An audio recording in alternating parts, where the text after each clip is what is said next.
This is the Realty Classroom Podcast, episode number 110. The true value of your business is in the power of your lists. Are you a real estate agent with an entrepreneurial spirit who wants to turn your job into a business without sacrificing your lifestyle, but you just can't seem to find the right plan or any plan to help you get there? Well, then, hey, you're definitely in the right place. I'm Danny Griffin, the founder of the Realty Classroom and the host of this podcast. Now, to help you get started in a better direction if you're already in the business, or the right direction if you're getting started, I've created a free Jumpstart strategic plan for you, and it's waiting over at freeagentgift.com. Get over there, digital version of a printout. You can download the model that we follow at the Realty Classroom at our highest levels of coaching, all the way from entry level to highest level, I should say, and then a description of all the major modules that you'll need to deal with strategically in this business. freeagentgift.com. Hustle over there, get your copy. All right, here we go. The true value of your business is in the power of your list. Now, this is a little bit continued from the last episode where I talked about the 1-2 punch, conversations and lists of prospects, right? But in the mastermind group this week, there was a question, or actually there was a comment from one of our mastermind level students who came up and said, I'm really excited about cleaning this list. And that kicked off a whole hour-and-a-half conversation about this concept of lists and what they mean and why it's so important. I mean, if you've ever done any studying of information marketers, internet marketers, you hear them always talking about the power of their email list. Right? It's a big deal. In fact, without a really good email list, it's pretty difficult to sell. I'm not saying that social media platforms, you can't sell direct to consumers that are on those, but to own the email address, the name, perhaps the telephone number and address as well of people is really critical. So why wouldn't it be the same for really any business, but especially a service business like real estate? Well, it turns out it is. So let me go through these points with you a little bit. The first point I want to talk about is your business is a series of lists that must be segmented. Now, remember, there's a reason, there's a method to my madness. I ask you, go over and get a copy of your plan at freeagentgift.com, because if you print it out, this is easy for you to see and then hear me subsequently talk about it. As you move along, as you move along in the assembly line of the creation of a relationship, that's what service businesses are. The list segmentation changes. Now think about this. On your list is contact information. That's super valuable, right? Just to get it, to start with that and to think that the entirety of your business has everything to do with contact information. The only reason for any CRM is to maintain that contact information and then subsequently know how to communicate.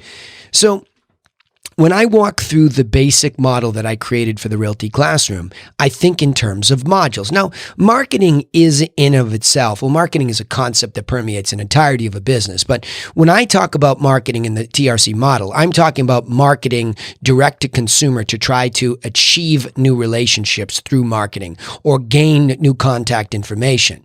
And that would include the ability to go to service companies who have already accumulated lists of people that you could call leads, but they're really just a list of contact info. So whether you get them to opt in, you buy that contact information, all that falls in the realm of marketing. So buying those lists, that's just a service that you can perform yourself or you can buy. So, okay, that's a list, but let's talk about what comes from that so we can really start more so in a conversion module. Marketing has so many concepts, it's its own can of worms. And what I really wanted to talk about today was starting in a conversion module. What do I mean by conversion module? You're converting that contact relationship into different dispositions. What that means is that when you first get contact information for seller or buyer, you don't know anything about their willingness or need to sell or buy inside the next 12 months. I'm trying to bracket this for you because I believe that to teach you properly, sure, I would even go further that if you can find people that are ready to sell or buy in the next 6 months and you can build relationship, that's even better. But for sake of argument, to help you build a viable business, let's think in terms of a 12-month block of time, okay? So I'm trying to get a list of contacts who might sell or buy within the next 12 months. And again, like I said, can of worms over there, lots of ways to do that. But let's presume I crack that code and I have a list of contacts. The disposition that I put on top of that word contact is the word lead. Let's get that straight, because a lot of you just throw these, I need leads. You mean you need a list of contacts of people that might sell or buy, whose disposition when you get it is lead. That's what you mean. Let me help you there so you're not struggling, because you have to see this contact riding along through your business, okay? That's the consistency, is that it's always just a batch of contact information. What's changing as they move along is that relationship disposition. So when they start with you, they don't even know you. That's what a lead disposition of contact means. It means you just bought. Say, let's say you go out to a company that gets you expired information. You just got it. Or you just go direct to MLS and you get some expired information off of there. You have contact information and it's just a potential lead. And what we mean by lead is maybe there's still a disposition to sell. So maybe that's a good quality lead. See, this will also help you. This list segmentation will help you with your marketing, because you realize, well, why in the heck am I just buying all these whimsical inquiries where somebody might tacitly get a request on the internet, and some company's giving me that and passing it off like it's a quality contact information. It's not a lot of the time. So you have to sit still and think, what do I mean by lead? Well, you're getting contact information. Hopefully, you're hearing me loudly and clearly saying it better include sellers, potential sellers, whether it's home evaluation. They want homes down the street. They've expired. They're trying to sell it themselves. Somebody has passed. They're divorced, and on and on and on the list goes. Those are all contexts for why somebody might want to sell inside the next 12 months. Similarly, on the buy side, why they might want to buy in the next 12 months. But it's just contact information. So let me go and say that's where you see a list of leads. So all I have, and I actually went very low tech with my mastermind group. We didn't go into softwares like Infusionsoft, which I use, or LionDesk, or this one or that one, and on they go, right? Lots of CRMs, HubSpot. It gets confusing. How about just a good old-fashioned Google Sheet or an Excel spreadsheet? Those have been around forever, and it's just the digitization of really a piece of paper that really has a bunch of contact information on it, right? So I said, look, let's just start a Google Sheet, which, by the way, is free. No need for software. I don't even have a software problem yet where I need database management. So I took a look at all that with them and I said, look, now imagine what categories of contact information you want. The full-fledged contact information is first name and last name. Email address is super important in the digital age. Telephone number is most desired, right? Those things are really most desired. And if I can get it, address so I can direct mail. That's a fully formed contact. If I can get all of that, it will open up many ways that I can communicate with this list. It gives me all sorts of media opportunities. Of course, if I only have the email address, then really I'm only able to do digital marketing where email plays. So whether I'm direct email marketing to them or I'm using that email and I'm trying to match it with a user on Facebook or Google or something more technical like that, I'm limited to those ways of communicating. Now, I might even use that email to search and get fully formed contact info. So the best lead sourcing for anybody, any of us, is to try to get as much information from the source as you can. Again, I'll repeat. The contact information that's about to ride through our business is most fully formed when you had first name and last name, email address, telephone number, and mailing address. That's a really nice fully formed contact. But its disposition when it first comes in is lead. Let's define lead this way. My lead list is of sellers, okay, segmented, this is the big point, from buyers. So at lead level, I have both a list of contacts who might potentially be wanting to sell first and buy first. I'm not saying there might not be some cross-pollination when they do both, but just think of it separately so you can see it and do this exercise. Even if you're brand new to the business, it's nice to see the bone structure where there is no contact information and go, oh, that's why I do some marketing. That's why I either buy contacts from a service or I go try to get them because I don't have anybody on my lead list for the sell side and the buy side. Pretty logical, right? Really easy. Now, that list leads to the next list, which is what? I'm still in this conversion module. Not marketing, that got us the stuff. Now I'm trying to take that lead, organize it, and I'm trying to do something that changes the disposition or converts the disposition to prospect. But it's still the same contact information. Nothing changed there, right? Bob and Jane Smith, right? Their email addresses, both of them, and the telephone number, both of them, and a mailing address. So I have fully formed information for this couple. But now I want to do something with marketing in the conversion module. It could be telemarketing. I could pick up the phone, make an offer. And once they accept that offer, even if it's just giving away something for free, I'm beginning to change their disposition. So I can take them off of the lead list once they begin to engage me. Now, what's a prospect in my mind's eye?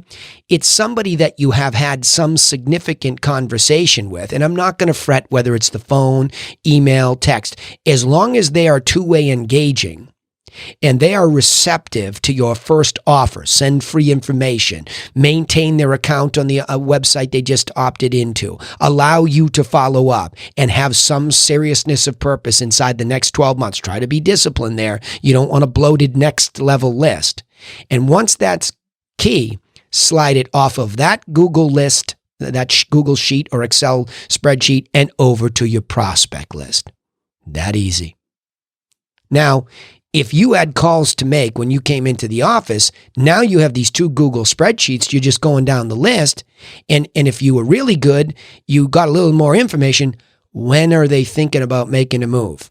Even if you just identified what month of this year or this contiguous 12 months do they think, you put that date in there, you'd be able to sift and sort your prospect list by priority of who's sooner than later. This is just incredibly stupid simple, right? But nobody teaches us. Well, you got to have a CRM. No, I don't. I need a Google Sheet first. Until I have a CRM problem, I have a list segmentation problem. I don't have enough quality people that I've bought or paid for to get onto my lead list. And then I have a lousy offer that I can't even prospect anybody and get them to engage so I can serve them for free. See, the prospect is being offered some free service right there, heavy free service, just so that they'll convert to the next disposition and allow you to continue to give away your best stuff for free. And your best stuff for free is what to do. It's not how to do it. They're going to need you at the third list. When they become a client. See where I went? Lead list, prospect list, client list, all within the conversion module. And really focusing on this module. This is the linchpin. My obsession at the TRC when I first founded it in 2012 was to get this conversion stuff organized so that we were appropriately speaking to people. And for ourselves, we were reorganizing and segmenting these lists so we knew what our business looked like. Was it healthy? Or are we just guessing at all this stuff? I mean, see, more people sign up for a CRM and not even know why. They don't even know the leverage because they don't even think simply first. So now, once Bob and Jane Smith have been followed up with, and I've been giving them tips on the marketplace. I've been sending them properties of what sells around them if they're a seller, for example. If they're a buyer also, I'm selling them properties that are coming on so they can see what they're coming on for and then subsequently going pending and sell for so they see what the money buys. I'm serving them in a context of what they really want, property information. And that allows me to start to be insightful. And then they begin to see me as this professional. And then they allow me into the next segmentation. Client. Hey, Danny, I'd like you to come over. Great. I'd like you to list the house. Boom. Seller client. I'd like you to show me some properties. Now, with or without a buyer and client contract, I'm not getting into that. By the time I'm in that relationship, I currently don't use buyer-client contracts. We are either clearly working together or something went wrong in this conversion process. Okay. I don't worry about loyalty. People just don't cheat on me the way that we build this up, because if I'm in that kind of business anymore, I'm not interested. You're with us or without us. We don't need a buyer-client contract in my world for you to be with us. You're clearly with us, or I made a mistake, not you. But if you want to sign buyer-client contracts, that's wonderful too. Just don't forget, during that prospect phase, you better have been serving them so there's a reason that they really become a client, okay? Now you get into that. By the way, subsequently, as a little footnote there, I had more people cheat on me when we used to sign buyer clients than they ever did when we went back to serving them. Just a little footnote from a pro there.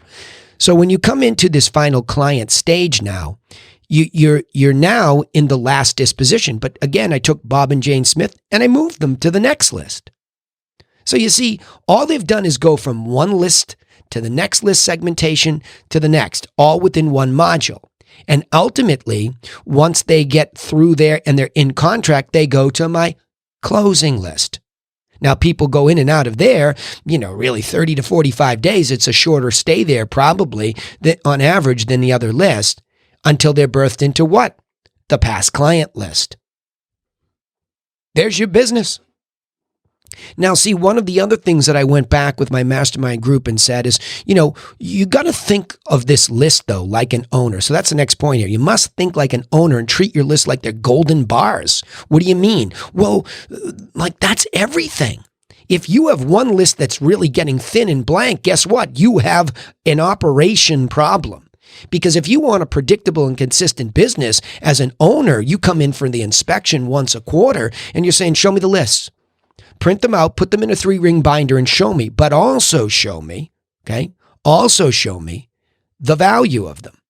That's key. What's the value? We'll get into that in a second. But as the owner, if you were to ever go to sell this book of business and you can't show the buyer physically what's going on inside of it, how these people are coming in, how many do you really need to come in, convert to prospect, convert to client, and what that looks like. And of course, the wonderful past client list, which becomes family. Those people are likely to repeat and refer if they've been treated properly this whole way. That's the wonderful accelerant. Are you even communicating with them? You see what I'm saying? Somebody wants to see first the lists of what's happening in here. And this accelerates with your agents and their lists. Can you show the whole company? Then they get into the next layer of, okay, how do you do what you do uniquely versus somebody else that I might buy? Let me repeat. Your segmented list, your agent's segmented list, and then how you do what you do. That's what the owner in you better be focused on. The next point here is you have to manage lists tightly to understand how big or small they should really be. So if somebody were to come in and challenge you, say, well, geez, your prospect list looks pretty small at 53 people. No, it's not small at all. In fact, we used to carry it at 111, 186. And what we found was we weren't spending enough quality time with something between 55 and 75. That's our sweet spot because we can really serve them and we know how to constantly refill that list and keep it in that range with a good lead and marketing program both before this. So I know my numbers and I know the metrics of turning over. So every month I turn over from my prospect list over to my client list. See, that's the cool thing about spreadsheets. We're watching this movement. You can measure it. How many people in the course of a month, a year, a quarter, whatever you want to measure, move from here to there? And then how many move to closing? So you begin to be able to find out what's really happening here, but only if you're just managing these lists tightly. Now, one of my mastermind members, coaching members, been with me a long time. He said, well, why should I print it? Oh, there's something magical about a printed version of this. Digital is nebulous. Oh, yeah, somewhere in my database, especially prospects on my own team with Laura and Autumn. I said, you two have to print this out and be able to tell me, the GM, like, who are these people? Why are they in the prospect club to begin with? How do you know that they're truly being loyal to us? Like I just, said it was possible. How do you know that? Prove that to me. You can only do it if you're all micromanaging that list tightly and keeping it as small as possible. It's a kind of an irony. You're keeping it as small as possible all the while trying to grow it without losing the quality of the relationship. Doesn't mean you can't grow. You can add another telemarketer at the front end, another client care manager, right? Another listing coordinator, whatever it takes. But you start with the quality of understanding how to manage that, okay?